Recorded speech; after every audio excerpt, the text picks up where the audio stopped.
Graças a Deus.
Olá, boa noite.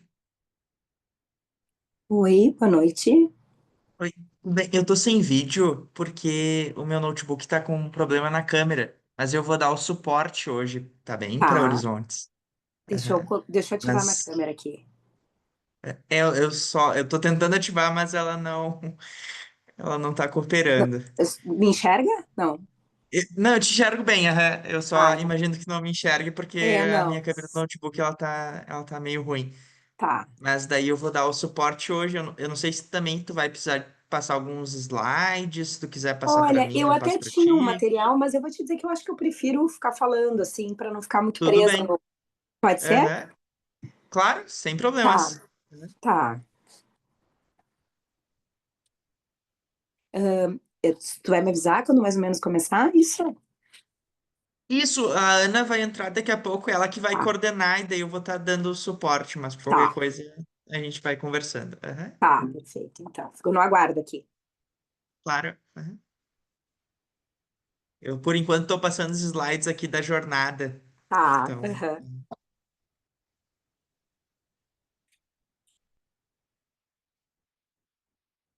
o pessoal às vezes demora um pouquinho para entrar, mas eles vão entrando aos pouquinhos, se atrasam um pouco.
Paula, Oi? tudo bem? A Tudo. Manuela que entrou agora é uma das donas da Clínica Oi, Horizontes. Paula. Tudo bom? Não tô te vendo. Ah, agora sim. Oi, Manuela. Prazer. Tudo bom? Tá me vendo? Tô, agora sim. Tudo bom? Prazer. Tudo bom, muito prazer. Queria agradecer Que- muito o convite para participar da Ai, nós que live. agradecemos. Um prazer poder te escutar e aprender contigo. E temos muitas dúvidas também. Não, que bom, fico muito contente em falar do trabalho da Defensoria Pública, né? Falar do trabalho do núcleo da criança. Então, para mim é uma satisfação muito grande mesmo. Que Agradeço o bom. convite. A gente tem tanto essa vivência, né? Assim, indiretamente, né?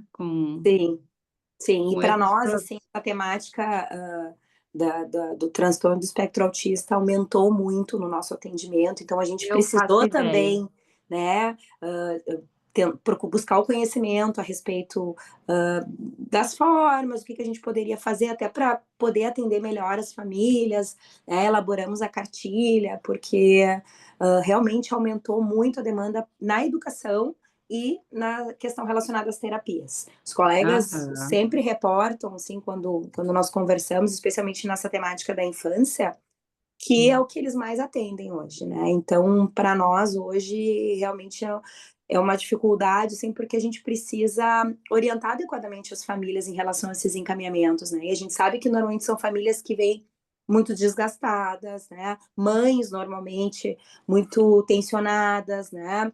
Os filhos acabam não ficando tanto tempo no colégio, e elas acabam abrindo mão, muitas vezes, dos compromissos pessoais, né? Então é difícil para nós, assim, a gente tenta de todas as formas auxiliar da melhor maneira possível e também trazer esse conhecimento para dentro da instituição, que, Uhum, uhum. tentar alinhar o nosso conhecimento jurídico também com esse conhecimento técnico específico, para que a gente daqui a pouco não cometa nenhuma gafe no atendimento, né? Na Uhum. questão de nomenclatura, na questão de atender as famílias com um olhar mais humanizado mesmo, né? Uhum. Oi, boa Ótimo. noite. Oi, Ana, tudo Oi, bom? Ana, boa noite. Tudo bem, Paula, Tudo Manolo, bom? Cássio? Bom te ver, Que Ana, de novo. bom, que bom que vamos conversar. Ai, sim, eu estava contando que eu estava muito contente, fico muito contente com o convite, fico muito contente em falar do trabalho da Defensoria Pública, porque para mim é sempre uma satisfação, porque eu sempre costumo falar que informação é tudo, né? É verdade. Então, se a Sem dúvida. população sabe dos seus direitos, tem a informação correta, a gente consegue evitar muita coisa, muita violência, né? A gente consegue evitar muitos danos, a gente dá ferramentas para as pessoas irem atrás dos seus direitos. Então, para mim, assim, é sempre uma satisfação divulgar a informação relacionada ao nosso trabalho. Que bom. A gente te convidou, né, Paula? Eu te comentei assim que vai ter essa jornada com a vinda da Lasnik. A Lasnik é brasileira, vive na França, né? E Uhum, tem dado todo um suporte para o estudo do autismo, em especial a Clínica Horizontes, e nós temos feito essas reuniões, né? Quase que uma vez por semana. Essa semana teremos dois eventos, né, Manu? Hoje e amanhã. ai, que Então, tem sido bem ricos todos os encontros, e acho que essa parte jurídica a gente tem que entender, né, um pouquinho, uhum, assim, até para uhum, saber como encaminhar, para onde, o que sim. fazer.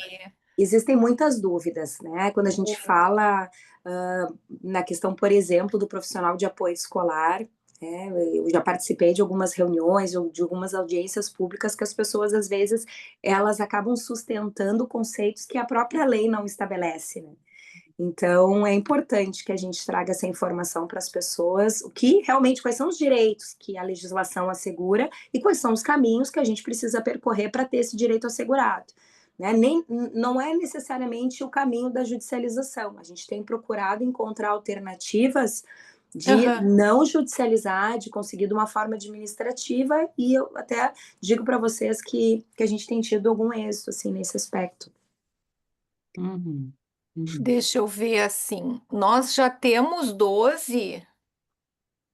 Já, Ah, tá. O Cássio tá me escrevendo que ele tem uma dificuldade, eu acho, com a câmera. a câmera dele, mas ele vai ficar de Isso. câmera. É, uhum. Mas ele tá presente qualquer coisa que a gente precise. Obrigada, Cássio. Quem sabe, Paula, vamos começando, né? Uhum, vocês é que sabem, né? Acho que Podemos sim, né, começar. Manu? São 8h33. O Cássio já passou ali informações da jornada, né? Que vai ser em agosto, 15 e 16. Então, assim, já as pessoas estão entrando, estou vendo aqui que já tem um grupo presente. Se puderem abrir a câmera, fica mais simpático, né, Paula? Olha, eu Já tô um que pouquinho estamos nervosa. todos Acho que em o Paulo vai ficar casa. um pouquinho mais Querida. nervosa, mas acho que sim. Não, fica, relaxa. Tá todo mundo aqui, assim, a gente fica, né, Paula? Sabe que eu, na verdade, sempre nessas ocasiões assim de falar, seja por vídeo ou, né, presencialmente, o pior momento é aqueles minutinhos que antecedem, né? Enquanto a gente está no meio da nossa fala, passa o nervosismo, né? A gente começa, nem pensa muito que está com plateia, mas esses minutinhos que antecedem, eles deixam a gente um pouquinho nervosa. Mas fica Tá. tranquila, porque nós participamos bastante. A gente adora falar, né, Ah, Ana? é Então, ótimo. assim, É, Fica mais uma sem conversa, então, dúvida. né? Uhum. Ah, para mim, ótimo. isso. A Paula já viu, né, Paula? Aquele dia faltou tempo. Ai, como foi bom aquele dia. Foi Nossa, muito achei bom. muito bacana. E não sei se vocês, ó, abrindo um parênteses, eu assisti ontem, não sei se vocês já viram na Netflix, que agora também está tendo todo um comentário, A Última Gota, o filme da Ah, Netflix, que é muito interessante, vale muito a pena assistir, que fala sobre uma mulher, na verdade eu não vou dar spoiler, fala sobre uma mulher mãe solo, né, a menina dela tem um probleminha de saúde, e ela se mostra assim um esgotamento. Então todo o filme dura mais ou menos 1h40, fala sobre esse esgotamento daquela mulher frente a uma série de dificuldades que ela enfrenta naquele dia. Aquele ali vale também um um debate. debate. A Então, para gota que quem não falta, sabe, A gota final, a última gota, algo assim. alta. Uhum. até já anotei aqui.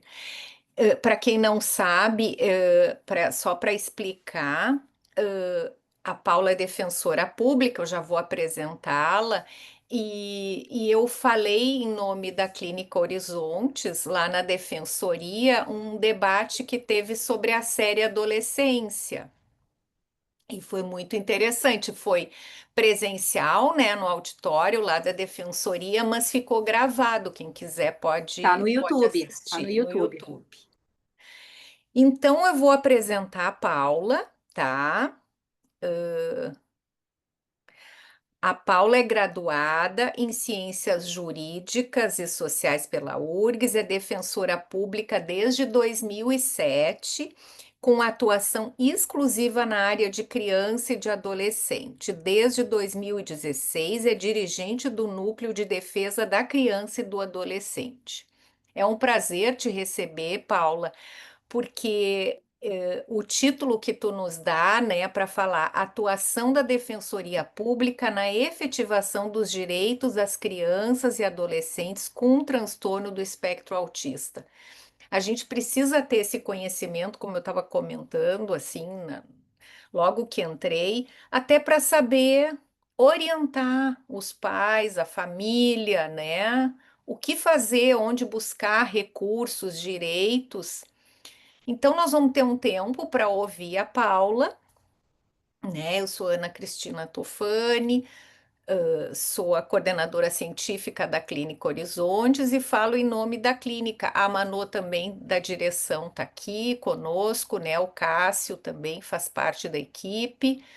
Eu não estou vendo as imagens aqui, mas a Eda está aqui, está nos assistindo, também é da coordenação da clínica. Então, eu te passo a palavra, Paula, e depois a gente abre um período para perguntas. Claro, combinado. Então, boa noite a todos, todas que nos acompanham nessa live. Como eu já vinha falando, para mim é uma satisfação, fiquei muito feliz com o convite. Quando a Ana entrou em contato comigo, nós tivemos essa oportunidade de estar em conjunto, eu acho que foi final de abril, né? Foi bem naquele momento que a série Adolescência estava em nas redes sociais, era o assunto do momento, e como eu sou dirigente do Núcleo de Defesa da Criança e do Adolescente da Defensoria Pública, na ocasião eu entendi que era muitíssimo pertinente a gente trazer ao debate todas aquelas questões que a série nos provocou, né? Então foi realmente um debate muito rico e fico muito contente com o convite.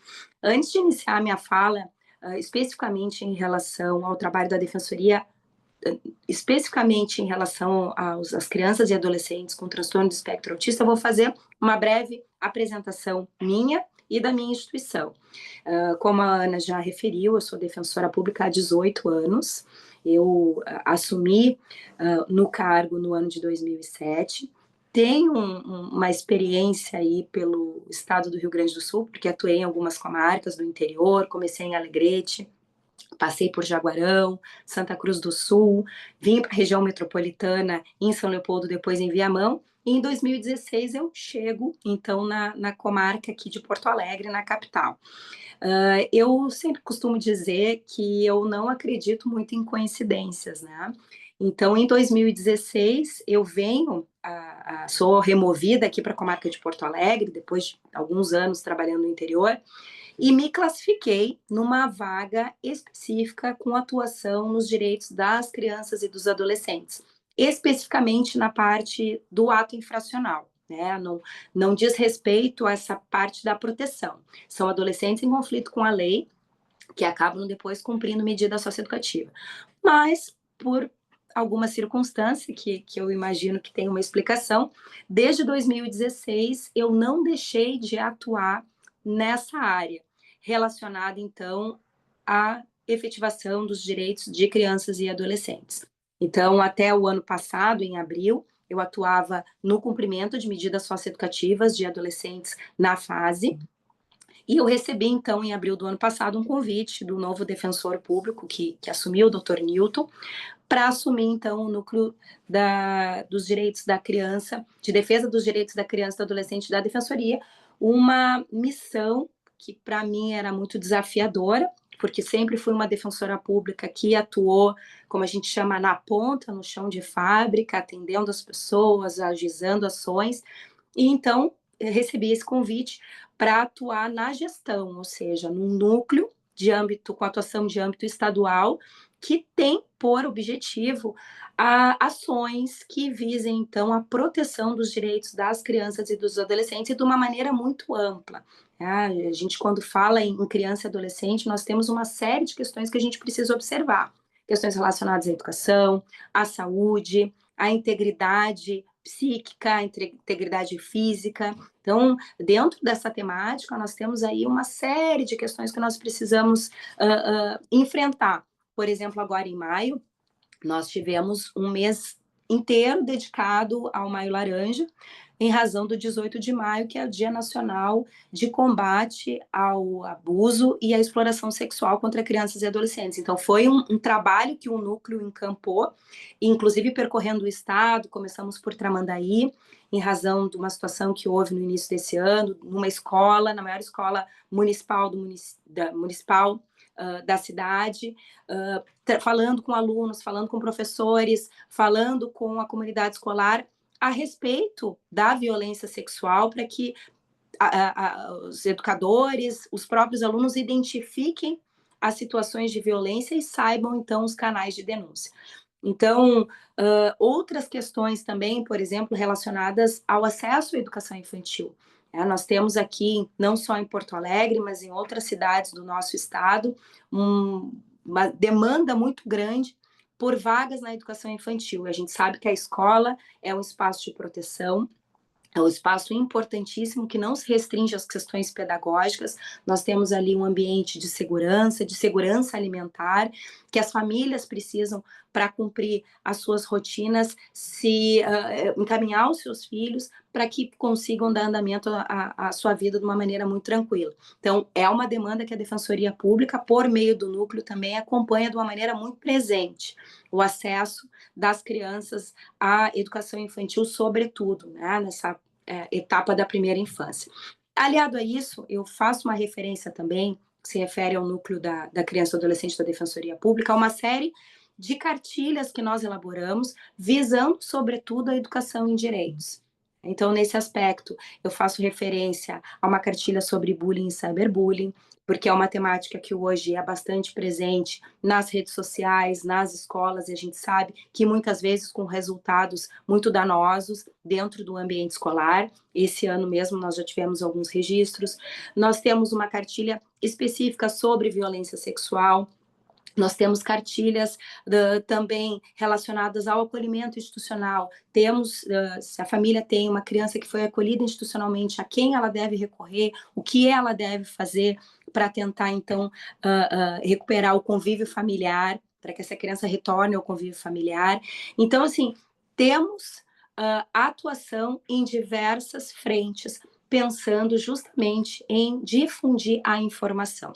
A informação é uma ferramenta extremamente importante para que a gente possa evitar violações de direitos, identificar situações de violência e, mais do que isso, saber onde nós conseguimos encaminhar eventuais canais de denúncia.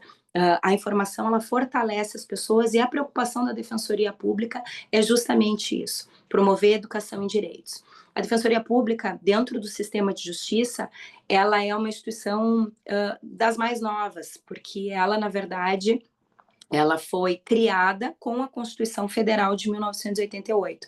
Aqui no nosso estado, ela completou 30 anos no ano passado.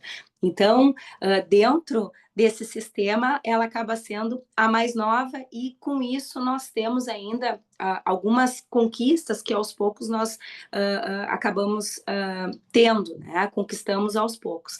Mas, hoje, eu posso dizer que nós somos uma instituição muito forte, que acaba tendo uma atuação muito próxima da população, especialmente da população vulnerável, né? Então, qual é o papel da Defensoria Pública? Ela é promover, antes de tudo, os direitos humanos. É a única instituição do sistema de justiça que a Constituição fala de uma forma muito explícita, que a função institucional da Defensoria Pública é promover os direitos humanos em todos os graus, de forma totalmente gratuita, sem custo algum, de forma judicial e extrajudicial, sobretudo em relação ao que a gente chama de grupos vulneráveis. E como é que a gente enquadra os grupos vulneráveis? Crianças e adolescentes, os idosos, as pessoas com deficiência, as mulheres vítimas de violência doméstica. Então, a Defensoria Pública, ela tem um foco nos hipossuficientes economicamente, sim, porque para serem atendidos pela Defensoria Pública, a gente faz uma aferição de renda, né? A pessoa tem que ter, a família precisa ter uma renda determinada para ser atendida, mas há casos em que a gente não considera a renda no atendimento, que é justamente na defesa desses grupos vulneráveis. Então, essa é a nossa missão e é o que assegura a Constituição Federal, a nossa lei orgânica. Indo mais para o caminho de crianças e adolescentes, que é o núcleo no qual eu atuo, eu gosto muito, sempre gosto de repetir uma frase da Lia Luft, que ela diz que a infância é o chão que a gente pisa a vida inteira. Então, essa é a razão pela qual a Constituição Federal, o Estatuto da Criança e do Adolescente, estabelece o direito das crianças e dos adolescentes como prioridade absoluta. Nós temos a doutrina da proteção integral, que reconhece, a partir da nossa Constituição de 88, crianças e adolescentes como sujeitos de direitos. Nós tínhamos uma doutrina anterior que não os reconhecia dessa forma. Eles eram indivíduos tutelados pelo Estado, mas eles não eram sujeitos de direitos. Então, a Constituição Federal elevou crianças e adolescentes a essa condição e coloca os direitos desses indivíduos, em especial condição de desenvolvimento, como prioritários. Então, dentro dessa linha, o núcleo, ele tem uma atuação extremamente importante, porque a gente sabe que qualquer violação que ocorre na infância, especialmente nos primeiros anos de vida, tem um impacto ao longo do desenvolvimento e o impacto que vai ser identificado depois na fase adulta. Então, a gente precisa ter todo cuidado em relação a esses primeiros anos de vida e durante esse período em que crianças e adolescentes se encontram em desenvolvimento. A gente sabe que essa parte do cérebro, do córtex pré-frontal, ele demora para se desenvolver e me parece, até vocês têm essa informação, acho que com mais propriedade do que eu, que isso se conclui lá pelos 25 anos, né? É a questão da maturidade, a questão do controle dos impulsos, e é por isso, por exemplo, que adolescentes em conflito com a lei acabam tendo um tratamento diferente em relação aos adultos. Então, quando a gente fala de um adolescente que pratica um ato infracional, que é um ato que é equiparado a um crime, ele não vai receber uma pena, ele vai receber uma medida socioeducativa, que não vai ter um tempo certo de cumprimento. Ela vai ter um tempo máximo previsto pela lei, mas que de tempos em tempos vai ter uma reavaliação, porque nós estamos falando dentro de um processo socioeducativo. Então, com base nisso, esse é o trabalho que a Defensoria Pública, especificamente o Núcleo de Defesa, o NUDECA, o Núcleo de Defesa da Criança e do Adolescente, acaba travando. Frente a isso, também, eu trago para vocês a informação de que eu tenho por função, hoje, no cargo que eu ocupo, orientar os defensores públicos da ponta em relação à atividade fim. Então, muitos colegas entram em contato comigo dizendo assim, olha, eu tenho agora uma situação que eu não sei como resolver. Eu preciso de uma orientação institucional, eu preciso ter um recurso aqui que eu devo utilizar para poder resolver essa situação que essa família me apresentou. O que vem acontecendo muito, né? O Centro de Controle e Prevenção de Doenças dos Estados Unidos, recentemente, um estudo divulgado, ele mostra que houve um aumento considerável de diagnósticos de crianças com transtorno do espectro autista na faixa dos 8 anos, né? Então, hoje nós temos 1 a cada 31 meninos nessa faixa de 8 anos, que é um aumento em relação ao último estudo que tinha sido divulgado no ano de 2022. Então, essa é uma realidade que é muito presente hoje no nosso dia a dia. Nós identificamos nas escolas, nós identificamos hoje nos condomínios, nas ruas, nos parques, a gente consegue identificar hoje crianças que têm esse diagnóstico confirmado, né? Coisa que não acontecia na década de 80, na década de 90, quando a gente ouvia muito que tinha uma criança que tinha um difícil manejo, que era uma criança mais difícil. Então, hoje a gente tem alguns fatores externos que contribuem para o aumento desse diagnóstico, e a gente tem também a ampliação desse espectro, que faz com que hoje a gente tenha essa condição mais presente. E essa realidade, ela impacta diretamente no trabalho da Defensoria Pública. Há 10 anos atrás, quando eu atuava lá na comarca de Santa Cruz do Sul, dificilmente eu atendia uma família que me pedia, por exemplo, um profissional de apoio escolar, ou que me pedia terapias para o filho com TEA. E hoje essa é uma realidade muito presente, não só em Porto Alegre, mas nas defensorias públicas do estado todo.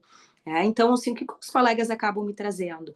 Hoje em dia, o que mais chega para nós é pedido de terapia. E como o poder público não tem a possibilidade hoje de custear pelos seus próprios meios o fornecimento dessas terapias, acaba sendo feito, então, um bloqueio de valores das contas públicas e o custeio desse tratamento pela rede privada. Isso é uma questão que eu vou tratar mais especificamente mais adiante. Mas o que eu quero dizer para vocês com isso é que houve, com isso, um aumento substancial dos nossos atendimentos relacionados ao TEA. Tanto que isso passou a ser um foco de uma discussão a respeito de uma qualificação nossa. Nós tivemos um evento na Defensoria em abril, que, por ocasião do dia 2 de abril, de conscientização do autismo, nós fizemos um evento que tinha justamente a ideia de dar visibilidade a essas questões. Nós lançamos uma cartilha que traz os direitos das crianças e adolescentes com TEA, especificamente em relação à questão da educação e da saúde, que são as demandas mais presentes para nós.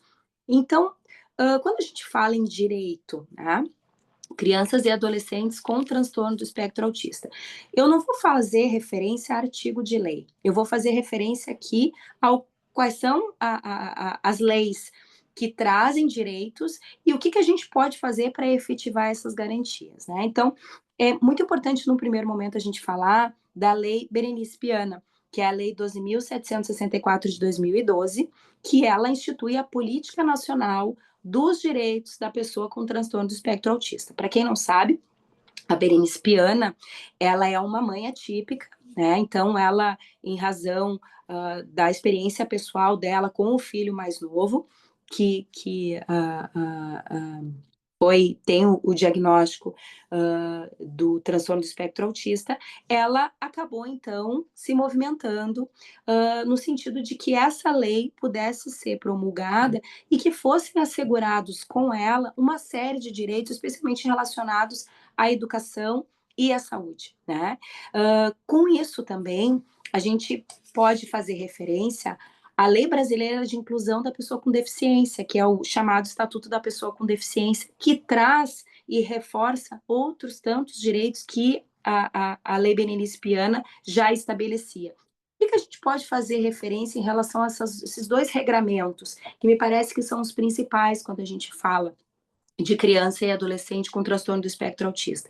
A gente fala que a lei, ela reconhece o autismo como uma deficiência para fins legais e todas as consequências daí decorrentes, né? Garante à criança e ao adolescente o acesso à educação e à saúde, inclusive com terapias multidisciplinares, o atendimento especializado preferencialmente pelo SUS, a inclusão escolar com proibição de cobrança a mais em razão dessa condição, inclusive a disponibilização do atendimento educacional especializado, com a disponibilização da sala de inclusão e recursos, a CIR, né? E também a elaboração do plano educacional individualizado. O que acontece, né? Então, a gente tem uma série de direitos assegurados a partir dessa legislação. A gente tem a educação inclusiva como direito, como prioridade, né, dentro do ensino regular, e alternativas dentro do atendimento educacional especializado para garantir o acesso justamente no ensino, evitando, então, a existência de barreiras que impeçam o desenvolvimento pedagógico desse aluno. Né? Então, qual é a maior demanda que a gente identifica hoje dentro do trabalho da Defensoria Pública? É pelo profissional de apoio especializado. Né? Nós temos uma indicação pedagógica por esse aluno e, via de regra, dentro da rede pública de ensino, essa disponibilização, ela não ocorre de uma maneira imediata. Então, as pessoas recorrem à Defensoria Pública para a disponibilização desse profissional. E vejam bem, tá? Isso já foi, inclusive, objeto de uma audiência pública em que uma das questões levantadas foi a seguinte: como é que vai ser se cada aluno com diagnóstico de TEA tiver um profissional de apoio escolar dentro de sala de aula? E eu falei, vejam bem, a lei ela não fala em profissional específico, né, exclusivo. A lei fala em análise individualizada do caso. E quando a gente fala em transtorno do espectro autista, a gente tem que falar nisso. Cada indivíduo é único e cada necessidade é única. A gente precisa verificar qual é a necessidade daquele aluno para que ele consiga, então, realmente não ter nenhum tipo de barreira no que se refere à aprendizagem. Então, esse profissional ele vai poder ser, daqui a pouco, compartilhado com outros estudantes. Isso vai depender da demanda que ele apresentar. Também há possibilidade de que no contraturno escolar ele tenha acesso à sala de integração e recursos, a CIR, né, que ele tenha o plano educacional individualizado elaborado em conjunto com a família, para que essa inclusão ela não ocorra de uma maneira meramente formal, mas de uma maneira efetiva. Então, em Porto Alegre especificamente, nós tivemos uma ação civil pública que foi proposta pelo Núcleo de Defesa da Criança e do Adolescente, pela colega que me antecedeu, em que se postulava que esse profissional de apoio escolar fosse disponibilizado para os alunos que pedagogicamente tivessem essa necessidade. No curso dessa ação, que não teve um julgamento ainda, foi apresentado pelo município de Porto Alegre um programa de oferta desses profissionais que hoje é executado por uma OSC. Então, o que acontece? Nesse momento, esse programa apresentado pelo município está em análise. Nós estamos com a ação civil pública suspensa, mas o que acontece hoje? Nós não temos mais a necessidade, pelo menos por hora, de que esses pedidos sejam judicializados. Então, sempre quando chega uma família na Defensoria Pública dizendo, olha, meu filho está matriculado numa escola municipal aqui, e ele precisa de um profissional de apoio escolar. Então, o que a gente faz? A gente encaminha um pedido para o município para que esse profissional, para que a escola em que ele está matriculado disponibilize esse profissional. A gente tem tido um retorno em relação ao profissional deslocado para atender esses alunos de uma maneira positiva. A gente não tem ainda um desfecho em relação a essa ação civil pública, mas estamos constantemente avaliando esse programa para que, qual é a intenção? Na verdade, que a gente tenha uma inclusão efetiva, como eu falei, não meramente retórica ou de faz de conta, que a gente tenha ali um aluno que acabe não acompanhando a sua turma, mas que tenha realmente esse suporte necessário em todos os aspectos que ele demandar. Em relação especificamente à questão das terapias, né? Então, tanto o Estatuto da Pessoa com Deficiência como a Lei Berenice Piana assegura acesso ao tratamento multidisciplinar. E o que chega muito para a Defensoria Pública hoje, né? Os pedidos por terapias. E qual é a dificuldade que a gente enfrenta e que a gente enxerga desde o início? A dificuldade que as famílias têm de ter acesso ao laudo, né, a uma indicação a partir de uma consulta com um neuropediatra, por exemplo, que faça indicação específica do que aquela criança necessita naquele momento. Então, via de regra, as famílias acabam esperando 2, 3 anos por esse laudo e a gente tem ali uma janela muito preciosa perdida, que seria em relação a essa intervenção mais precoce, né? Então, acaba acontecendo muitas vezes das famílias recorrerem a consultas pagas por profissionais que não são aqueles que acompanham as crianças e que conhecem as crianças, e a gente acaba tendo, via de regra, recebimento de alguns laudos que acabam sendo meio padronizados nesse aspecto, né? E o que acaba acontecendo? A família nos traz esse documento que é firmado por um médico. Nós não somos da área médica, nós somos da área jurídica. E nós precisamos encaminhar aquele pedido da forma como foi apresentado para nós. O poder público, ele hoje não tem condições imediatas de fornecer essas terapias da forma como elas estão sendo requeridas, e em havendo um deferimento liminar desse pedido, o juiz autoriza o bloqueio de valores das contas públicas para que, a partir daí, então, empresas, clínicas privadas possam, então, custear o tratamento dessas crianças, né?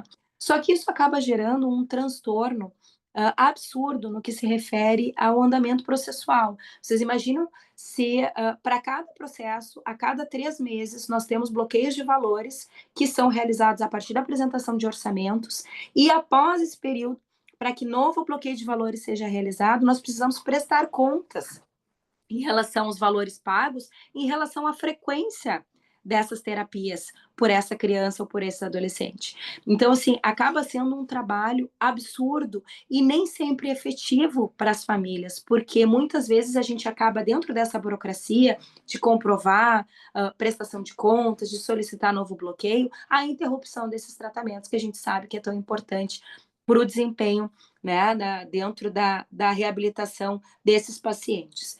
Então, a nossa ideia, dentro de um quadro mais ou menos próximo, já há uma articulação nesse sentido, é de que ao menos nós tenhamos, por uma equipe multidisciplinar, uma avaliação a curto prazo desses pacientes com uma indicação de terapias que ele realmente precise, né? Porque a gente tendo um laudo isento, firmado por profissionais que não têm nenhum tipo de interesse econômico em relação ao custeio dessas terapias, nos dá mais segurança de que aquele tratamento é o mais indicado realmente para aquele paciente. Então, a Defensoria Pública tem essa preocupação, tem uma preocupação de iniciar uma interlocução com a Secretaria Municipal de Saúde, para que a gente possa, então, ver de que forma essas avaliações poderiam ser implementadas num curto espaço de tempo, favorecendo, então, o tratamento dessas crianças, né?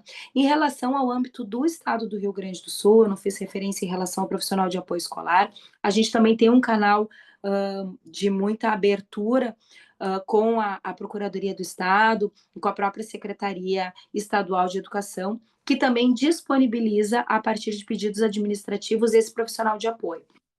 Qual é a nossa conduta normalmente? A gente marca uma sessão de mediação, a Procuradoria do Estado apresenta a proposta em relação à disponibilização desse profissional, e a gente mais ou menos marca uns 90 dias para ver se esse aluno vai se adaptar com essa sistemática. A gente tem tido bons resultados em relação a esses encaminhamentos. A nossa ideia sempre é tentar ao máximo evitar a judicialização das demandas, a gente tentar encontrar formas alternativas de solução desses conflitos, né? Com canais diretos com o poder público, com pedidos administrativos, com projetos que possam realmente facilitar o acesso das famílias aos seus direitos, porque a gente sabe que o processo judicial, ele, ao mesmo tempo que ele é incerto, ele é muito desgastante, porque as famílias ficam muito tempo vinculadas dentro daquela linha de atendimento, de bloqueio de valores, de orçamento, e como é que vai ficar o meu processo, como é que vai ser a minha sentença.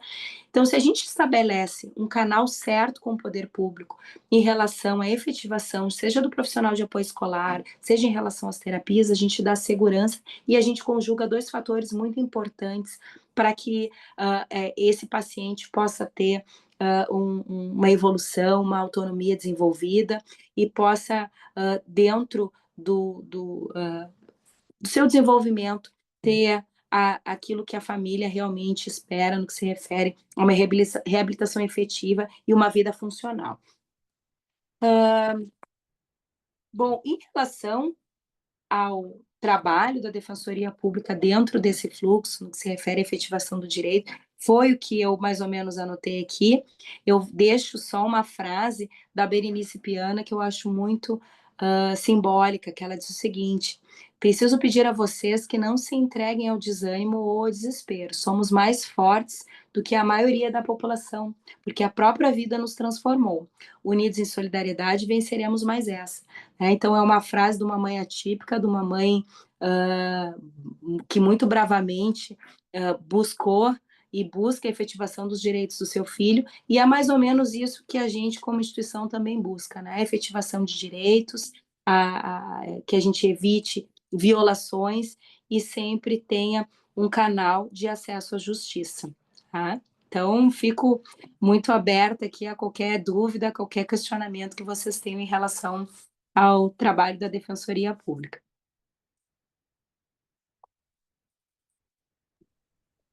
Muito obrigada, Paula, muito esclarecedor. Vamos abrir, né, para ouvir perguntas, comentários e já tem até uma pergunta aqui no chat, tá? E na escola privada, como funciona esse direito ao monitor? O direito, na verdade, ele acaba sendo igual, né? Eu não sei se eu fiz referência a isso, não pode ser imposto à família nenhum ônus em razão dessa circunstância, da gente ter um aluno que necessite de um profissional de apoio escolar. A lei ela é muito clara nesse sentido, né? Então, assim, via de regra, havendo uma indicação pedagógica, é possível solicitar diretamente para o colégio a disponibilização desse profissional. Claro que em a gente tendo uma resistência em relação a isso, é possível, inclusive, judicialmente, mas nesse caso a gente não teria o poder público no polo passivo, né? A gente teria a instituição de ensino que seria demandada para disponibilizar esse profissional.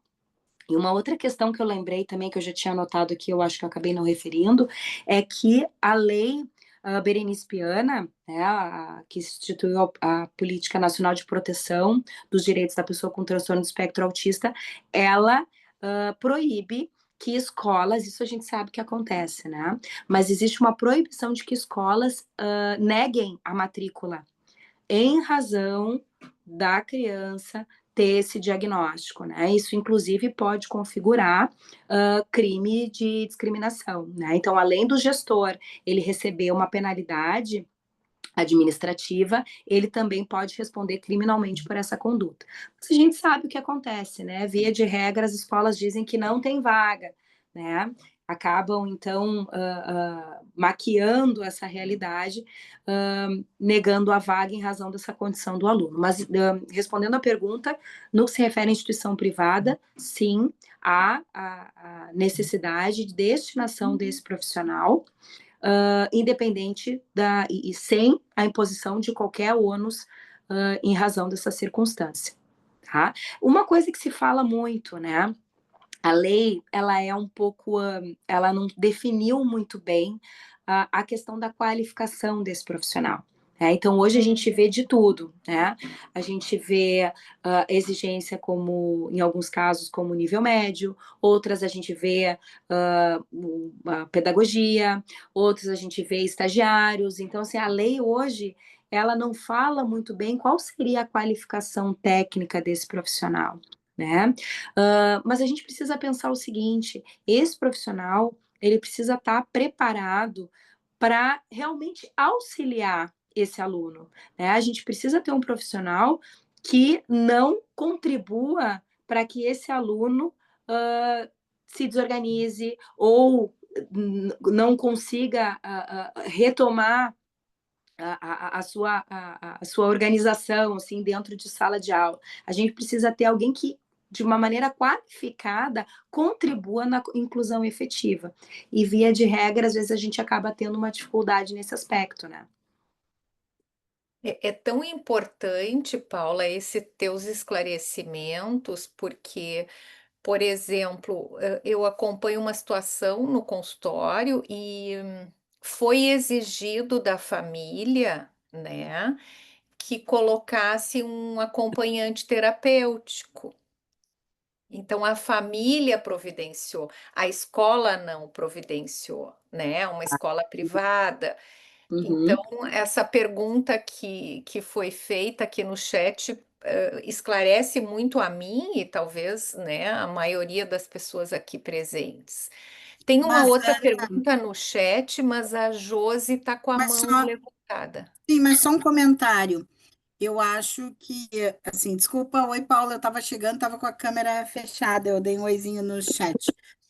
Mas eu acho que tem uma diferença entre monitor e acompanhante terapêutico. A gente precisa marcar essa diferença também, né? Não sei qual é a situação da escola do teu paciente, mas o AT, ele vai ser um profissional teoricamente mais especializado, Da né? saúde, né? Ele é mais Da voltado saúde. para a área da saúde. E E esse o profissional de monitor apoio é escolar, ele é outro. da área pedagógica, mas Então, Sim. daqui um pouco a escola recomendou realmente um AT, porque era só para diferenciar, porque o AT não é responsabilidade não seria responsabilidade da escola. Isso, Paula? Claro, claro, mas existe uma discussão, sabe? Eu já participei de algumas audiências em que justamente a escola sempre fala que dentro do ambiente escolar eles não é possível misturar a questão da saúde. Então, existe também uma restrição em relação à atuação do AT dentro desse ambiente escolar. Claro que daqui a pouco a gente vai ter uma necessidade específica, né? Dependendo do qual é a condição física desse aluno, de que ele tem esse acompanhamento. Mas para vocês terem uma ideia, a Lei Berenice Piana, ela faz referência ao profissional de apoio que ele pode atender no que se refere à alimentação, locomoção e higiene. Então, teria esse profissional de apoio escolar com essa função também, que acaba sendo meio que uma função terapêutica.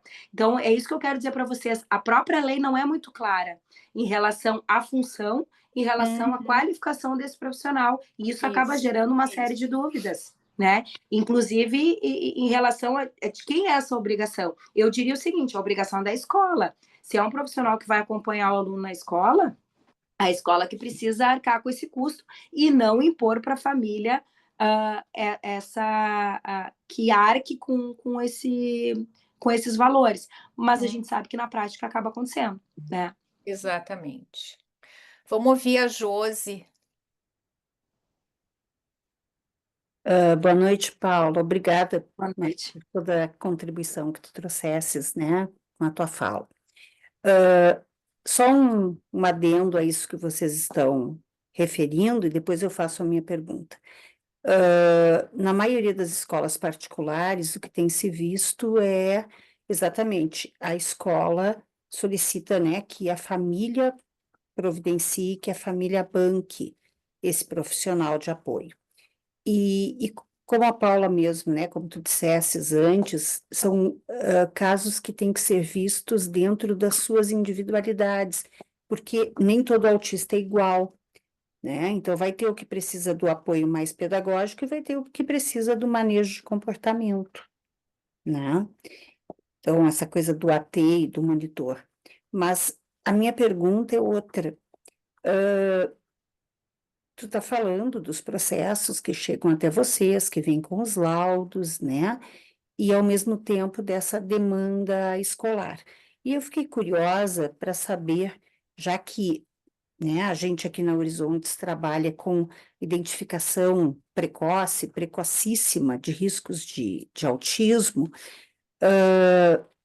e a jornada que a gente vai ser toda em função disso, eu queria ter uma ideia, assim, qual é a média de idade das crianças, dos processos que vocês recebem? Vocês recebem processos solicitando tratamentos, né, intervenções para crianças bem menores?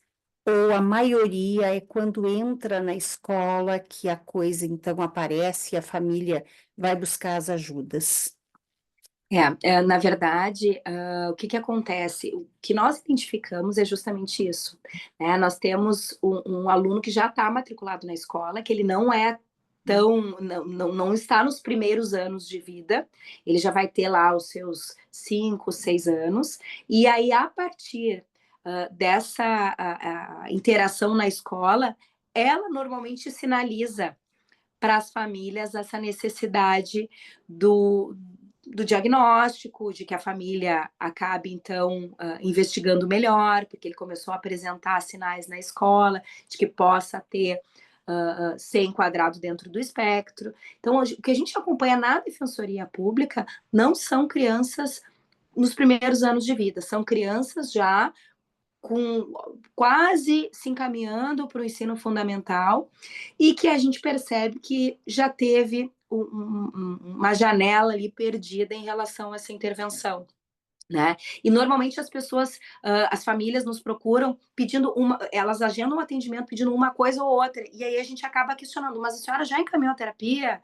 Ou a senhora já encaminhou o pedido de profissional de apoio escolar? Porque a gente sabe que conjugar as duas coisas, a tendência é que a gente tenha um resultado melhor, né? E as famílias acabam chegando para nós com muito desconhecimento em relação a isso, né? Então, às vezes, mães com 2, 3 filhos na mesma condição, e que acabam super sobrecarregadas, né, se sentindo exaustas, mal conseguem levar o filho para as terapias, os filhos não permanecem no colégio por mais do que 1 hora e meia, porque o colégio já está ligando de volta para elas para buscar, porque eles não conseguem ficar em sala de aula, e acaba sendo para nós, assim, realmente uma dificuldade muito grande, porque a gente ainda precisa saber lidar de uma forma humanizada com o desespero, sobretudo das mães, que a gente sabe que muitas vezes são as mães que acabam sozinhas arcando com esse cuidado, né? Na busca desses direitos também. Mas respondendo sua pergunta, assim, via de regra, crianças, os pedidos começam em torno dessa idade, 6, 7 anos, e eu já enfrentei casos, inclusive, de adolescentes, né? Então, mães que buscavam pela primeira vez um profissional de apoio para filhos que já estavam quase concluindo o ensino fundamental. Porque a gente tem aí um problema muito sério em relação ao atendimento pelo poder público, né? Em relação ao mero diagnóstico. Famílias que ficam aguardando no GERCOM essa consulta por muitos anos, né? Nós temos comarcas, por exemplo, recentemente, ano passado, nós fizemos um mutirão de atendimento em Sapucaia do Sul. Sapucaia do Sul já não tinha neuropediatra há muito tempo. Então, as famílias ficavam ali sem ter essa possibilidade de sequer consultar, encaminhar seus filhos para as consultas, né? E isso acaba gerando, às vezes, um certo desespero, a pessoa acaba pagando uma consulta um preço mais módico, e nem sempre são os profissionais mais indicados para poder fazer essa avaliação, né? E o que a gente percebe muitas vezes são encaminhamentos equivocados, padronizados, que preenchem a agenda dessas crianças de uma maneira tal que eu não sei em que momento elas vão ser crianças, vão brincar, né? Porque e de que forma essas famílias vão conseguir realizar esse transporte para atender a demanda de terapias que está sendo recomendada, né? Então é uma dificuldade muito grande que a gente percebe. Obrigada. A minha colocação dessa situação era justamente o que tu dissesse, assim, que às vezes a escola passa para a família, né?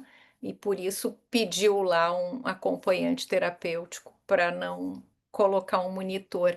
Mas a pergunta está escrita, eu acho que é tua, né, Clau? Podes fazer então?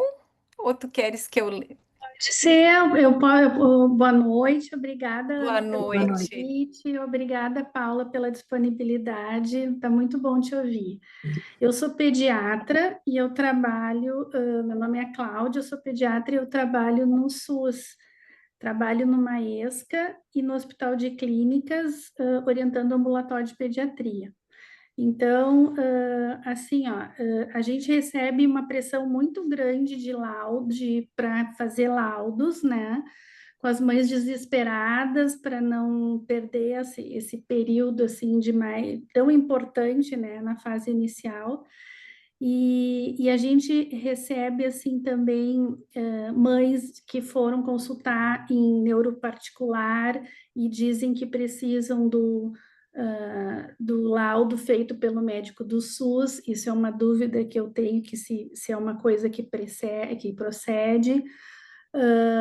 A gente recebe, assim, ó, da própria defensoria, uma solicitação para impressa, assim, do que a gente tem que prescrever, e aí então pede quais as terapias, quantas vezes cada terapia, só que eu não sou físio, não sou fono, eu não sei que tipo especificamente, nem quantas vezes, porque quando uma pessoa vem falar comigo, pediatra, ela não vai me dizer quantas vezes eu vou ter que atender aquela criança, né? Então, assim, ó, existe isso aí, mas a gente fica numa sinuca, mas ao mesmo tempo a gente fica consternado com a situação daquela mãe que, se for aguardar um neurologista, vai demorar 2, 3 anos. Nós, dentro do hospital de clínicas, a gente não consegue encaminhar para o neuro, né? E a gente também vê colegas assim que fazem avaliações ultra rápidas, solicitando várias terapias que a gente não consegue entender como uma criança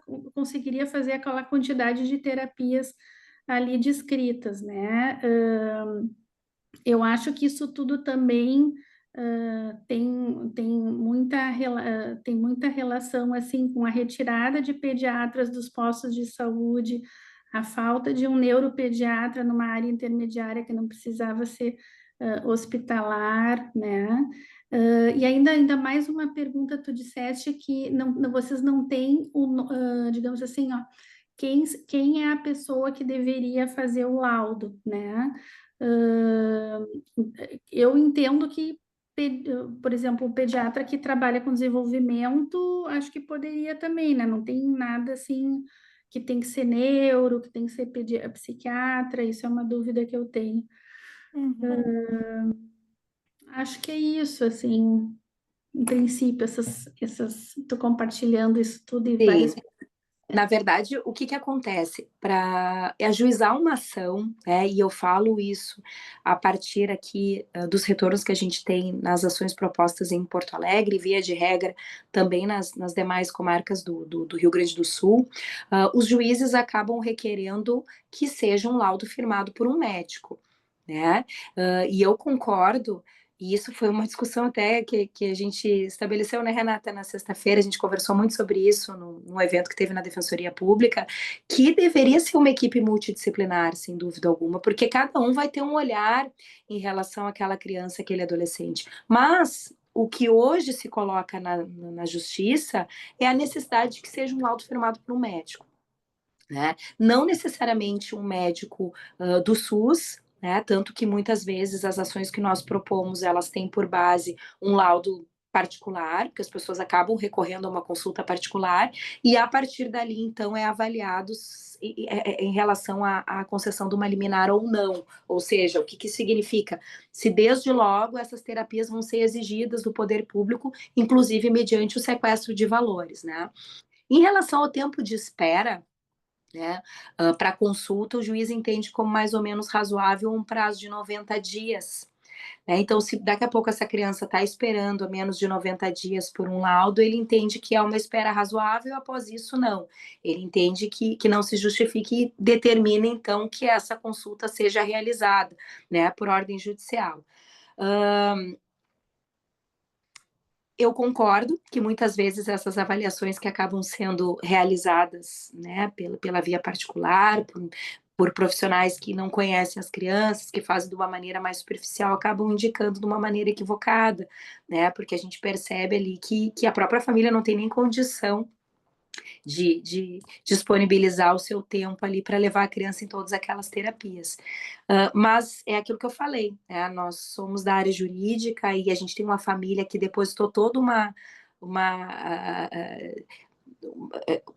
depositou eu não digo esperança, assim, mas ela tem uma confiança de que a partir daquela indicação o filho vai ter o desenvolvimento que ela espera, e se a gente daqui a pouco diz, mas quem sabe a gente começa uma indicação diferente, a gente inicia uma abordagem aos poucos, isso normalmente acaba gerando um estremecimento ali, porque acaba frustrando muito a expectativa daquela família em relação ao tratamento, né? Então, eu acho uma dificuldade muito grande, eu concordo que a gente tinha que ter mecanismos pelo menos, essa avaliação preliminar ser disponibilizada a curto prazo e por equipes que tenham outros olhares, e não só realmente um neuropediatra, um psiquiatra infantil, né, que realmente possa dizer qual a frequência, qual a terapia indicada, porque cada caso é um caso, a gente não tem como falar em padronização de atendimento quando a gente fala em transtorno do espectro autista, que tem uma gama infinita aí de demandas e de possibilidades, né? Mas é uma dificuldade que a gente enfrenta, né? Se daqui a pouco eu ingresso com uma ação com laudo, por exemplo, que não é firmado por um médico, o juiz vai determinar que a defensoria emende a inicial, ou seja, complemente a documentação para que traga, então, um laudo firmado por um neuropediatra ou por um psiquiatra infantil, com certeza.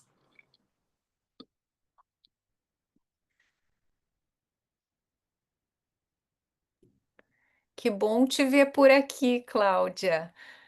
Passar agora para a Josi. Pois é, e aí eu tenho uma segunda pergunta, Paula, que tem a ver com a minha primeira pergunta sobre as idades e tem a ver com o que a Cláudia coloca como pediatra, né, da rede, que fala, num determinado momento da fala dela, ela trouxe da falta de pediatras nas unidades básicas aqui do município de Porto Alegre, né? E que é algo que a gente acaba escutando, né, das pessoas, isso que os bebês acabam sendo acompanhados ao longo do primeiro, segundo, terceiro ano, basicamente por pessoal da enfermagem, que pesa, que mede, que vacina, e que, bom, se a criança estiver doentinha, aí então o médico geral de saúde da família vai ver a criança, né?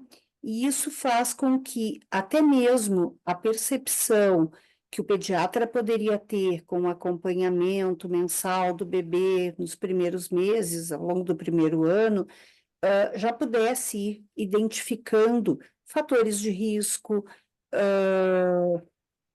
sintomas, né, comportamentos e acelerar todos esses encaminhamentos, né? Então eu queria ter uma ideia assim, como é que isso chega na defensoria e se esse núcleo de vocês tem tido alguma ação em relação a isso também. Sim, sim. Na verdade, essas deficiências que muitas vezes o sistema de saúde acaba apresentando, ele também é foco da nossa preocupação e da nossa ação, muitas vezes, né? Uhum. Recentemente, por exemplo, ano passado, em Caxias do Sul, o Colega entrou com uma ação civil pública justamente porque a rede local ela não contava com neuropediatra. Então, ele entrou com uma ação coletiva para que o poder público, então, disponibilizasse os profissionais que estavam, que não tinham o cargo ali preenchido, né? Então, assim, a gente também atua de uma maneira coletiva, né? Então, identificar quais são as falhas dentro desse sistema e realmente a falta de pediatras que façam esse acompanhamento e possam detectar riscos, possam promover uma intervenção cada vez mais precoce, reduzir, né, a forma, tentar reduzir, Os digamos assim, os danos. danos, né? Uhum. É fundamental. Então, para nós, muitas vezes chega denúncias relacionadas a isso, e claro que a gente faz antes de propor uma ação coletiva, que muitas vezes, na prática, acaba não tendo um resultado que a gente gostaria. A gente tem, às vezes, um título executivo, mas a gente não consegue implementar na prática o que aquela decisão estabeleceu. A gente tenta promover uma articulação com o poder público, a gente marca reuniões, a gente encaminha ofícios, a gente tenta movimentar, inclusive de uma maneira interinstitucional, envolvendo outras instituições dentro desse sistema de garantia de direitos, para que essas demandas possam ser atendidas. E, em último caso, quando a gente percebe que não há como ter o atendimento daquela nossa pretensão, aí se ingressa com uma ação coletiva, né? Mas ações coletivas que normalmente acabam tendo suas dificuldades. Por exemplo, em Porto Alegre, aqui nós entramos com uma ação coletiva que estabelecia a necessidade de disponibilização dos profissionais de apoio. Hoje nós temos um programa que está em análise, que a gente ainda está avaliando para ver se ele é o ideal. O que o município diz? Olha, a minha política pública está aqui, né? Então, muitas vezes é difícil a gente pensar que judicializando a gente vai resolver. Vai chegar um dado momento que não tem uma outra alternativa, né? Que a gente vai precisar impor ao poder público essa obrigação que vem a partir de uma decisão judicial. Mas a gente tenta construir de outras maneiras.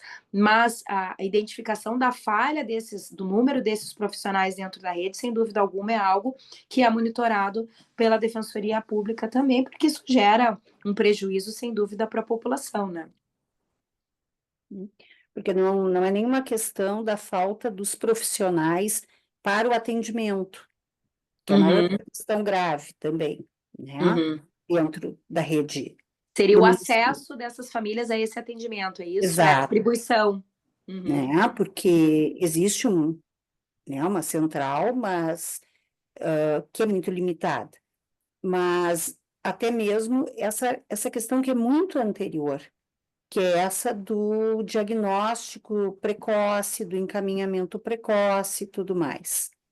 Sim, sim, sem dúvida alguma. Né? A gente precisa ter esse profissional atendendo essas famílias e verificando mês a mês nas consultas, os sinais que possam, né? Sem dúvida Escutando as alguma. mães com as suas percepções sobre a criança. Exato. E essa eu acho que é a razão pela qual muitas vezes a indicação do diagnóstico vai ocorrer muito tempo depois lá na escola. Exato. Porque não teve esse acompanhamento médico adequado, né? Esse olhar técnico que poderia, então, tentar fazer essa intervenção mais cedo possível, né? E que as mães, inclusive, referem, né, que não eram escutadas antes. Sim. Achavam questões estranhas nas crianças, mas que Ninguém dava ouvidos, né? Exato, ou essa coisa, né, de que, bom, para quem eu levo, Sim. né? Para quem eu apresento isso? Sim, sem dúvida é um problema. Mas inclusive, esses tempos eu me reuni com os profissionais do CAPS infantil, né? Porque ali também acaba tendo um problema que é o seguinte, o CAPS hoje ele funciona com a regulação. Então, as crianças e os adolescentes que são atendidos ali são aqueles casos realmente muito agudos. Exato. Então, assim, o que acontece? Outros casos, eles sequer vão chegar por esse acompanhamento. Então, é um prejuízo também. Então, Sim, esse já foi um objeto de questionamento nosso. Por exemplo, o CAPS Harmonia, que fica aqui na perimetral, era o responsável por atender a Restinga. Isso foi uma coisa que, quando me contaram, eu falei assim, mas como assim? Quanto tempo a pessoa vai ficar no ônibus para ter o atendimento? E, obviamente, nem sempre eles vão conseguir se deslocar, e esse atendimento que precisa ser permanente, recorrente, ter uma frequência, né, mínima ali, ele vai ficar prejudicado. Então, assim, falhas que a gente percebe que acabam atingindo os direitos das crianças, né? Então, é um olhar que a gente precisa ter também dentro do sistema como um todo e pensar de uma maneira coletiva, né? Então, muitas vezes a gente atua de uma maneira mais ampla, não só nas demandas individuais, mas pensando no benefício de toda a coletividade, por meio dessas ações civis públicas. Obrigada. Né? A Cláudia está com a mão levantada, tem outra pergunta? Não? Tá, então acho que é a Renata.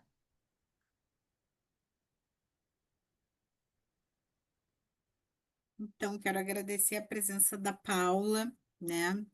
E a gente tem um grupinho aqui, que tá a Manuela, tá a Ana Paula, e a gente estava comentando exatamente o que a gente vive, como está sendo esclarecedor, a gente está aqui conversando paralelamente no WhatsApp, né? E então agradecer a tua presença, Paula, super esclarecedor, Ina, eu que agradeço. todo o trabalho que vocês fazem, que a Defensoria faz. É, eu acho que a nossa angústia, e isso que a gente conversou um pouco na sexta, ela é muito semelhante, né? A gente falou disso, assim, todos nós, de alguma forma, nos sentimos embretados, impossibilitados de desempenhar melhor o nosso papel, de atender melhor essas famílias, de atender melhor a criança em si, nas necessidades, não, enfim, o paciente, vamos dizer, não necessariamente uma criança, aqui a gente está falando mais de crianças e adolescentes, mas a gente sabe que essas demandas estão nos adultos também, né? Mas, enfim, atender de uma forma mais adequada esse indivíduo e o entorno dele, que é essa família que vem com esse grande peso, com essa grande angústia também, né? De seguir uma orientação médica, então, e que a gente discutia isso, às vezes laudos prontos de cola copia e cola, né? E, enfim, não exatamente olhando aquela individualidade. Então, eu entendo que a gente tem as mesmas angústias, e vou dizer o que eu disse lá na sexta. Eu acho que é isso, são momentos como esse, onde tem a Cláudia como pediatra que tem uma sensatez de dizer, eu não posso, eu até vou ter que fazer, e a gente entende isso, eu vou ter que fazer um laudo, porque essa família precisa do meu laudo para iniciar as terapias, mas eu penso que deveria ser, né, Cláudia, é o que tu dizia, uma equipe multidisciplinar para avaliar o que vai ser melhor. E aí, bom, sim, o pediatra ou o neuro redigir esse laudo, mas a partir da escuta dos outros profissionais. Talvez a gente queira um mundo ideal, mas utópico. Não sei se isso em algum momento vai ser possível, pelo menos em Porto Alegre, não sei se vai ser possível, mas eu acho que momentos como esse, como a gente fez na sexta e outros, que a gente possa agregar as outras áreas, né? Mais pediatras, mais neuros, o juiz. Eu até falei, Josi, acho que a Josi que mobiliza tem vários conhecidos aí. Acho que a gente tinha que propor uma discussão com o nosso conselho também. Eu até disse, depois você sancionada no conselho, porque se o conselho não faz nada, aqui eu posso dizer tem menos gente, mas eu não vejo, aí lá refiz a minha fala, vou refazer aqui, não vejo nosso conselho discutir isso, Não, né? As não é pauta. as indicações que vem de um laudo muitas vezes pronto, de quantas sessões nós, terapeutas, vamos ter que fazer com a criança, quando o técnico de psicoterapia somos nós, né? Eu acho que tá na hora da gente chamar também aqui, na Horizonte nós podemos fazer, a Paula também já ficou lá com umas ideias, mas a gente precisa chamar o conselho e trazer isso para discussão, né? Acaba que a gente se embreta e fica à mercê de um discurso que a gente também fica reproduzindo, e de alguma forma também reproduzindo esses laudos. Enfim, queria só comentar, agradecer. Concordo, não, e até eu faço meia-culpa aqui também, porque nós ali na Defensoria, naquele negócio de ter um monte de ação para dar andamento, o que a gente acaba fazendo? O juiz manda emendar, juntando o laudo, a gente junta, né? Então, assim, realmente, eu acho que a gente tem que trazer essas questões à discussão e mostrar tecnicamente por que esse entendimento está equivocado, né? Qual é o prejuízo? Por que não tem que ser uma equipe que tenha outros olhares, né? Porque a gente tem aí uma criança que vai ter várias questões que ela precisa ter avaliadas, profissionais de áreas diferentes, né? Sem dúvida alguma. Eu até teria uma pergunta, né? Pensando um pouco, porque a Lasnik, embora brasileira, vive na França, que tem uma outra realidade, né, Paula? Então, um questionamento nosso é o benefício que algumas famílias recebem por exemplo, recebendo aquele benefício, aquela mãe ficaria impossibilitada de trabalhar, confere. O benefício de prestação continuada, né? Uhum, Isso é uhum. uma pergunta. E também, né, uma outra questão é que às vezes uma família, por exemplo, que eu estou avaliando, eu senti assim uma busca já pelo laudo para confirmar um possível diagnóstico para receber o benefício. Não tão interessada na questão em si do tratamento, né? Uhum, Muito uhum, mais em busca do benefício, e também isso vocês devem sentir ali, né? uhum.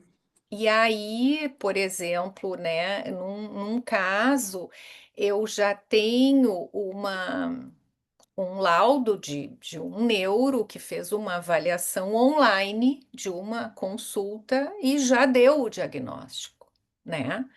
Mas precisa avaliação psicológica, e está sendo bem mais lenta.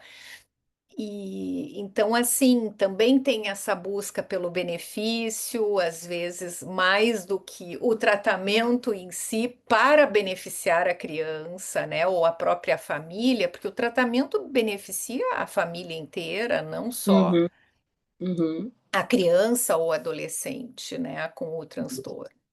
Como a gente tem agora, né, o TEA reconhecido como uma deficiência, né? Então a pessoa com transtorno do espectro autista, ela é reconhecida uma pessoa com deficiência. A partir daí decorrem uma série de questões, né? Que muitas vezes a gente meio que se questiona, né?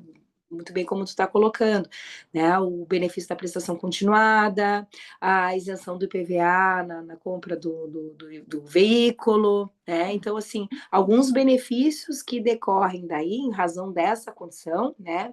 Benefícios que são destinados à pessoa com deficiência. Hoje, por exemplo, eu comentava com uma vizinha que é médica num órgão público, e ela disse que vocês não têm ideia a quantidade de laudos hoje de adultos, né? Que são apresentados, porque muitas vezes as pessoas acabam buscando os benefícios decorrentes dessa condição. Né? Então é uma situação bem delicada realmente, né? Não que não tenha que haver, pelo contrário, né? O benefício justamente ele pretende conferir a equidade, né? Mas a gente precisa também cuidar para que não haja uma utilização de uma maneira indevida, justamente, né? Uhum. Porque se a gente tem o que a lei estabelece é justamente pensando no benefício daquele indivíduo e da família, né? Então é complicado, é bem difícil mesmo. O BPC ele é um benefício que é conferido porque a família tem que estar inscrita no CadÚnico, tem que ter uma renda familiar mínima, né? Eu já vi movimentos no sentido de que algumas mães tivessem reconhecida a remuneração justamente em razão dessa condição, porque não conseguem desempenhar uma atividade remunerada, mas a gente não tem nada regrado nesse sentido. O que a gente tem hoje é a possibilidade do recebimento do BPC, desde que incluídos alguns critérios, né? Manuela, Paula, quero te agradecer e dizer assim, a gente ficou pensando muitas coisas, a Renata falou. Nós na Horizontes a gente ganhou uma licitação esse ano, a gente, né, da Prefeitura de Porto Alegre, nós e mais duas clínicas, duas ou três, né, nós fomos terceiras assim, licitadas para atendimento SUS, né? A gente tem, então, uma parceria com o SUS. O que é mais difícil para nós é convencer essas famílias, né, que têm já essas ações judicializadas, a fazerem o atendimento com a gente, né? Primeiro porque a gente faz e a gente vai lá na Secretaria de Saúde, conversa com o pessoal, porque a gente formou assim, a gente faz uma avaliação com que é isso aí que é o que você estava falando, né, do que seria o ideal. Passam por todos os profissionais da clínica, passa pelo psiquiatra e a gente, então, em equipe, a gente discute quais as prioridades terapêuticas naquele momento. Então, assim, a gente pode ofertar, no máximo, 3 terapias semanais, né? Que é a verba que a gente consegue dar conta que a prefeitura nos repasse. Mas, Paulo, é muito difícil convencer as famílias que já têm esses processos correndo, E que já tem um são laudo inicial, já tem um laudo inicial que tem assim, ó, 10 horas de atendimento em outras clínicas. E aí a gente vê assim que, não querendo falar, mas tem uma máfia, né? A gente fala assim, porque assim, as outras clínicas ficam as clínicas que recebem esse valor, que é público, né? Ficam coagindo essas famílias, de que eles vão ter. Não, quando passar esses 4 meses que vocês têm os cheques, a gente vai conseguir que vocês fiquem aqui. E assim a gente tem que convencer que isso é uma vaga SUS, se eles vão ter assim. Pelo tempo indeterminado, né? O atendimento que é dado, como a gente dá para o atendimento privado na Horizontes, não é por estagiários, é pelos profissionais. E a alta vai ser ou se a pessoa desiste, né? Ou se a gente dá uma alta terapêutica, e aquilo vai ser reavaliado, mas assim, a gente abriu poucas vagas, só, porque eu que estou coordenando, assim, então eu estou muito por dentro disso. E é muito difícil, assim, as pessoas, muitas não querem. Na verdade, é frustrar aquela expectativa inicial, né? E a gente enfrenta o mesmo problema, porque daí o que acontece? A pessoa retorna no nosso atendimento dizendo assim: não, mas eu não estou contente com o atendimento que o município está fornecendo, né? Da mesma maneira que muitas vezes eles retornam dizendo: não, mas eu não estou contente com o profissional de apoio escolar porque eu quero um só para o meu filho. É aquela ideia inicial que a pessoa, que a família, né, estabelece de que para o filho, para o tratamento dele, ele precisa dar aquela indicação inicial, né? Então, e tudo que vier depois não vai adiantar, não vai atingir o objetivo. Então, a gente enfrenta o mesmo problema muitas vezes, né?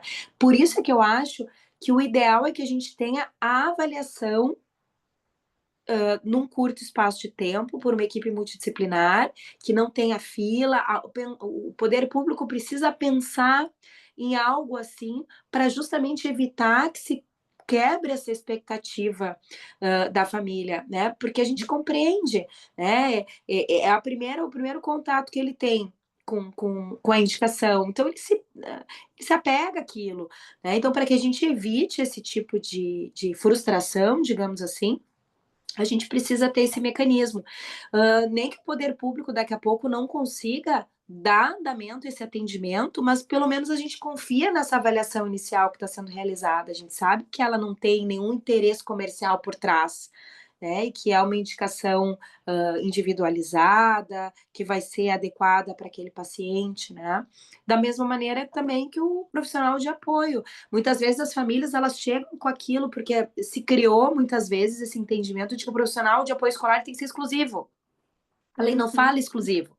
A lei ela fala que ele tem que atender a necessidade daquele aluno, né? Ela tem que realmente garantir o acesso, a participação, a aprendizagem, né? No ensino regular, garantir a inclusão. E ele não precisa ser exclusivo. Inclusive, eu defendo que muitas vezes o profissional exclusivo ele vai inibir a autonomia, né? Então, ele pode ser compartilhado, né? E às vezes as famílias elas acabam insistindo nessa questão e isso acaba causando um desgaste muito grande no nosso atendimento, sabe?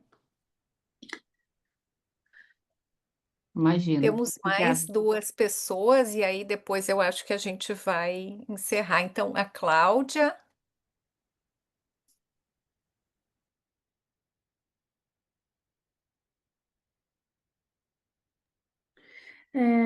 Não, com relação às especificações e a quantidade de terapias, eu assisti uma, uma live que teve no Rio de Janeiro sobre isso também, das questões dos laudos, e o que eu entendi é que existe essa necessidade de especificação, de quantidade, quais, e tudo muito especificado, em função de que aquele processo vai conseguir aquilo para aquele paciente. Se depois a criança precisa, porque o ideal seria assim, ó, como a colega falou, Manela, né? Falar, vamos trabalhar isso, agora nesse momento a gente vai então dar prioridade para aquilo, e aí vai fazendo acompanhamento.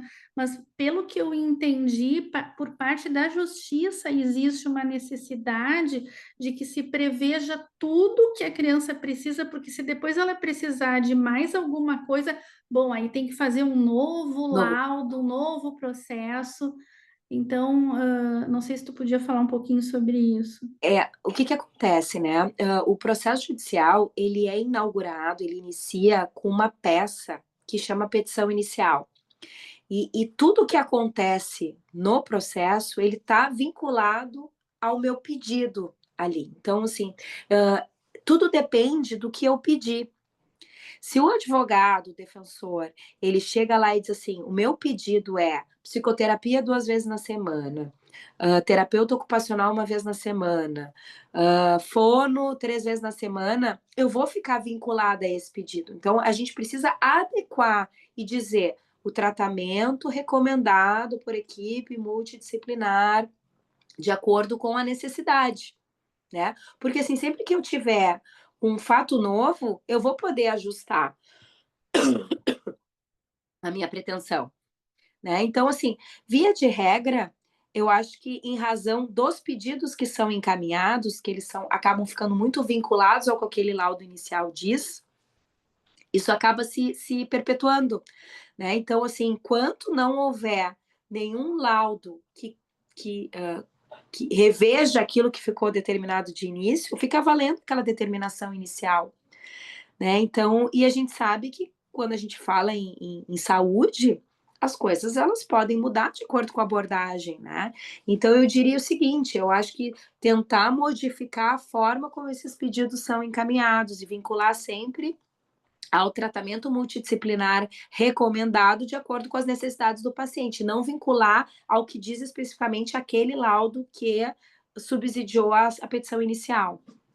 É um pouco técnico, assim, não sei se eu me fiz entender, mas Não, eu por acho exemplo, que tu tá... é mais ou menos como, por exemplo, uma prescrição de remédio, né? A gente tem muitas ações de medicamentos. O que normalmente a gente acaba enfrentando de dificuldade? Se o advogado ou o defensor coloca que o pedido dele vamos supor, aspirina 2 vezes ao dia na dosagem tal, se eu tenho uma mudança no meu quadro de saúde, que eu não vou mais usar aspirina, vou usar Neosaldina, eu vou ter que entrar com uma nova ação.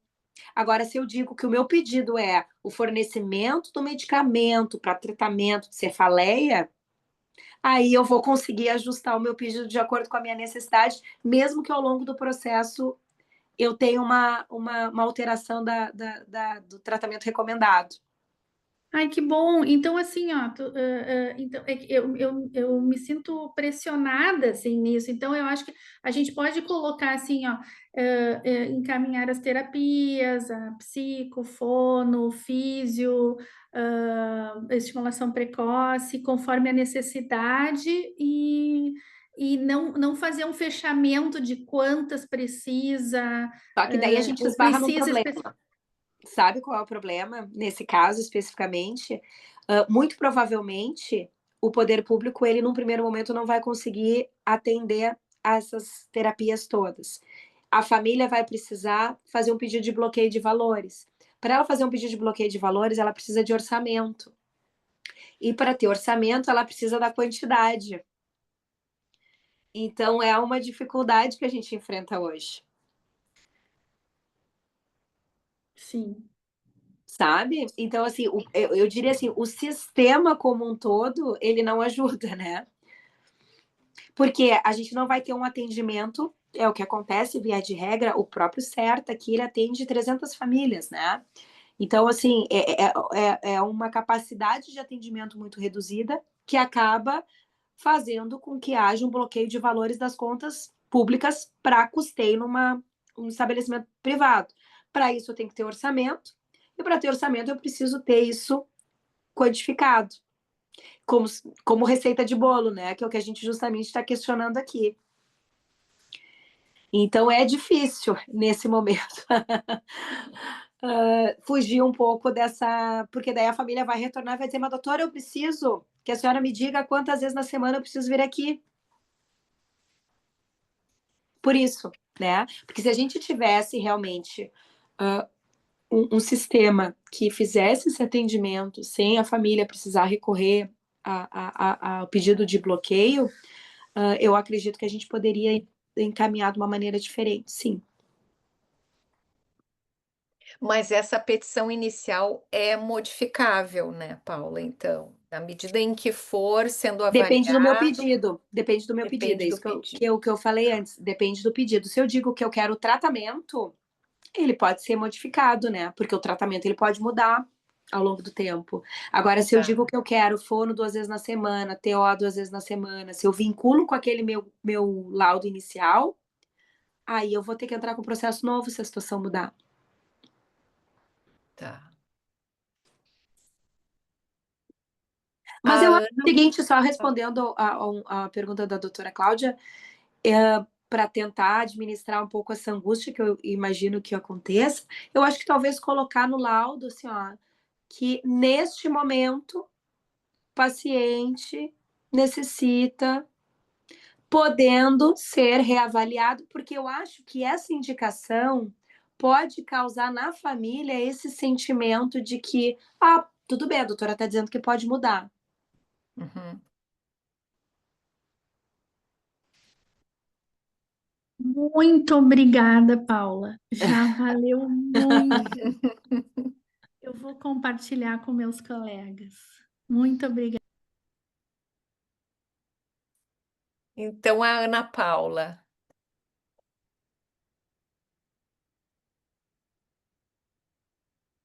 Tá sem áudio. Precisa desligar o microfone.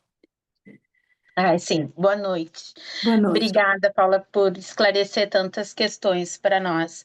O que eu ia falar, eu acho que tu já esclareceu, que era essa mudança também da forma de fazer esse pedido, porque ouvindo e vivenciando o que a gente vivencia diariamente, eu fico pensando que hoje, muitas vezes, o laudo está vindo em cima de sintomas, né? E não efetivamente de avaliações, né? Então, assim, são sintomas que hoje, se a gente for olhar os nossos sintomas no meio que a gente vive, talvez todos nós possamos ter um laudo, né? Um diagnóstico. E hoje a gente vem vendo muito isso, que às vezes a angústia da família frente às informações que são inúmeras em rede social, enfim, no próprio Google ali, né? Que muitas vezes pode ser um sintoma pelo meio, pela situação que está sendo vivida naquele momento, se torna um laudo e fica oneroso para todos, né? São os médicos, é o sistema público de saúde, jurídico, enfim, né? Então, talvez o que tem que se pensar mesmo, e o que a Renata falou, né, de outras áreas poder discutir mais isso, né? Porque a tendência vai ser isso só aumentar, né, em todos os aspectos, para as escolas, para as ações, para... E o sistema colapsar, né? Exatamente. Uhum. Por questões que às vezes nem tem efetivamente esse diagnóstico, né? Mas os sintomas estão aí para todos, né? Exatamente, exatamente. E essa é uma preocupação muito grande. Hoje eu conversava com 2 colegas de manhã a respeito disso, da necessidade que a gente vai ter de iniciar uma conversa para pelo menos ter esse acesso inicial, né? Para que a gente possa tentar, porque para nós é extremamente desgastante ficar lidando também com esse procedimento de não, essa terapia, bloqueio de valores, prestação de contas, a gente precisa mudar esse sistema. As famílias não têm condição de ficar toda hora recorrendo ao nosso atendimento, trazendo documento, prestando contas, dando conta do filho na terapia, buscando o filho mais cedo no colégio, porque ele não fica o turno inteiro. A gente precisa encontrar alternativas para aliviar esse peso que acaba se tornando a rotina das pessoas que precisam encaminhar os seus filhos para esse atendimento de saúde e também para que eles consigam ficar mais tempo na escola. Então, isso precisa ser um sistema integrado, precisa ser um sistema que converse, e é importante que o poder público compreenda que é um atendimento que ele precisa ter muitos olhares. A gente não pode segmentar, a gente tem que ampliar.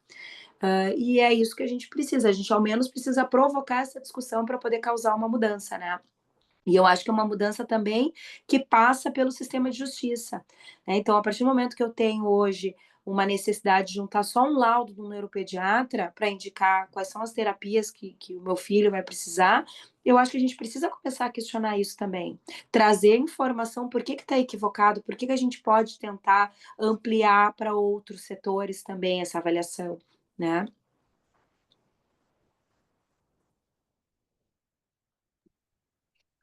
Bom, gente, tá muito interessante e muito, muito esclarecedor, Paula, tudo que tu nos falou essa noite. Muito obrigada, mas são quase 10 horas, né? Então, quero te agradecer a presença de todos e te pedir assim que puder novamente a gente te chama, né, Claro, com para certeza, eu fico à participar. disposição. E se quiserem, a Defensoria Pública ela lançou em abril, como eu falei, a cartilha sobre o autismo, com todas essas, o regramento legal, uma cartilha que tem QR codes, fala sobre benefício, fala sobre transporte, fala sobre saúde, fala sobre educação. Eu posso encaminhar para vocês alguns exemplares que eu Claro pode que ser sim, interessante. queremos sim. Eu trouxe alguns, lembra? Ah, é Eu verdade, a trouxe, Renata levou. mas a gente pode receber mais, sim, para distribuir mais na instituição. Eu Obrigada. providencio Na e mando entregar instituição para e vocês. na jornada. Muito obrigada, Paula, a ti e a todos que participaram hoje. Acho que foi muito esclarecedor. E amanhã nós temos uma atividade, né, com uma nutricionista. Estão todos convidados. Tá bem? Uma live, é no Instagram, não é Ah, aqui. é no Instagram amanhã, É. Paula, às muito 8 horas. obrigada. Tá, imagina, foi um prazer, eu que O agradeço. prazer foi nosso. Um Tá, boa abração. noite. Boa Tchau, noite. pessoal. Muito obrigada, Paula. Boa noite. Obrigada, muito obrigada.